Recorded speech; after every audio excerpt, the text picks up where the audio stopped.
you mentioned some of the YouTube performances that had a huge inspirational effect on you. Can we go back a bit further to when you first fell in love with the guitar?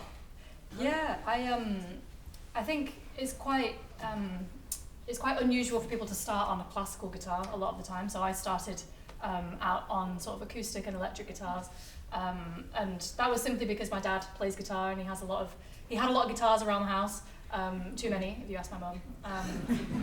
And yeah, so he kind of like taught me the basics, and it kind of went from there. And then I used to sort of write and sing my own songs, which is something that I promised myself I'd never admit on stage. And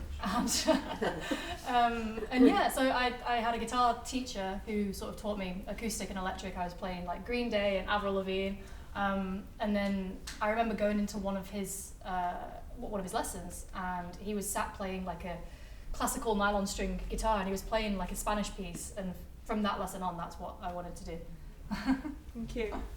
And you mentioned YouTube twice there between the pieces. It's been you've become a bit of a aficionado of YouTube, haven't you, really? It's like huge amounts of views, 25 million views I think it was for one of your videos.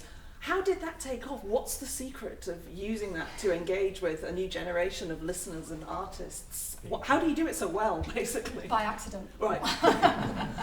I never set out to have a YouTube channel, or when I put my first ever video on YouTube, I didn't know what YouTube was. I remember I was at school and my dad texted me and said, "Did you know you've got 10,000 views on that video that you just put on?" And I was like, and I remember I turned to a friend and I was like, "Is 10,000 views a lot on YouTube?" And he was like, "No, not really." And I was like, "Oh." Little did I know that he was referencing like Mr. Beast and all these like people who have millions of followers. So it completely happened like by chance, and it just, I think, somehow just tapped into a niche that for some reason people wanted to see. So I don't know, and it's something that I really, really enjoy. I love sort of recording and filming things, and because I think it's just a completely separate thing to playing live. I think it's literally a different art form. And in COVID, I got super obsessed with learning how to edit videos and going into Final Cut and all of that kind of stuff, because I think everybody needed something to divert our attention away from what was going on. So it's always been something I've been interested in, definitely. Now, we touched on this when we were chatting backstage, if I can use backstage for Presto Music, I think I can. I could only name one famous female classical guitarist off the top of my head. Is that just my ignorance? Did you have female role models with the instrument when you were growing up? And do you think that's changing, if not?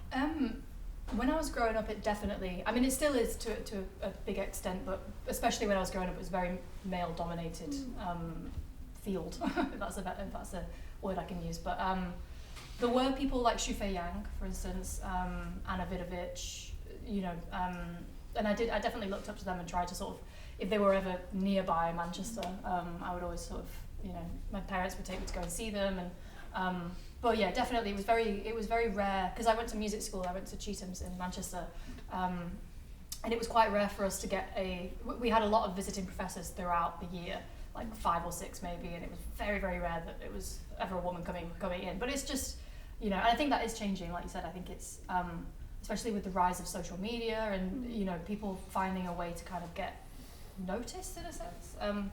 But yeah, I think we're seeing it a lot more now. Yes, I had a conversation with an organist who said that certainly they're seeing their intake there's a much more even gender split there, and I wondered if there was a similar thing going on with your instrument. I mean, when I was at school, I think myself and another girl in my class, I'm pretty sure we were the only guitarists out of 10 in the school at the time, like when I joined.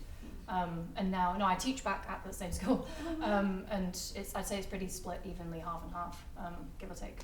So, interesting. Thank you. Now, I mentioned at the beginning, I love the eclectic nature of this programme. We've got beautiful song transcriptions by Piaf, Charles Aznavour, Renato Hahn, Fauré, all of these people. And then you've got some real rarities on there as well, like the Elizabeth Lutyens. How did you come across that? And how did you start with tessellating that programme together and covering so many different faces of the city in its culture? I think... So the idea of sort of melding these two worlds together of sort of nerdy guitar music, which I love, and really popular French songs or just popular music in general is something that I've always really loved doing, because I think it's very difficult, especially in classical music, I think it's very difficult to pretend that you like something when you're playing it. I think more often than not, your audience can tell whether you enjoy something, whether it's in a video or whether it's in a recording. And I think through my YouTube channel, I got very I started to really enjoy introducing people to things that they might not have heard before, and mix those things along with things that they definitely will have heard before. So I took that into my first album that I recorded, that one.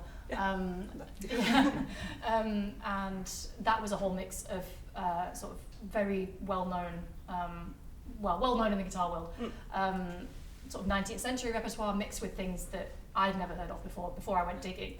So this album is very similar in that sense. I wanted to include brand new arrangements of really popular songs done in a way that musicians and guitarists can appreciate and also recognize, and it's accessible, and have that mix of, for example, like the Lutyens or the Presti or things like that people, I'm hoping it might be some people's first sort of look into the guitar world through this album, and maybe they'll sort of discover more things.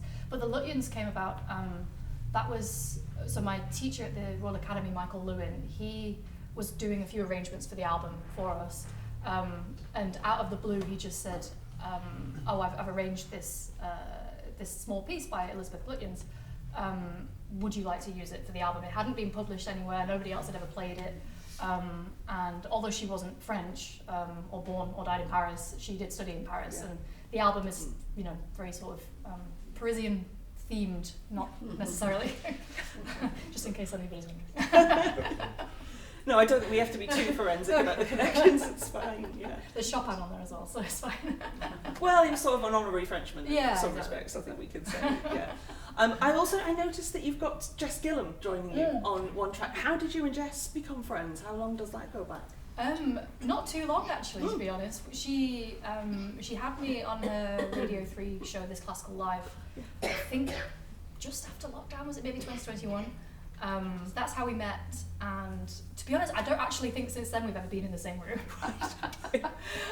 But it's one of those things where we've kept in touch, and we always kind of support each other online. And when I was deciding the rep for this album, it was very much I knew I wanted to record the harm, but I didn't know instrumentally how it might work. And then after a few conversations, we thought, oh my gosh, the saxophone would work so well on this, and it does, and she's done such an amazing job of it, and I'm really excited for people to hear it. Really beautiful track. It's one of the standouts for me on the album. Thank you.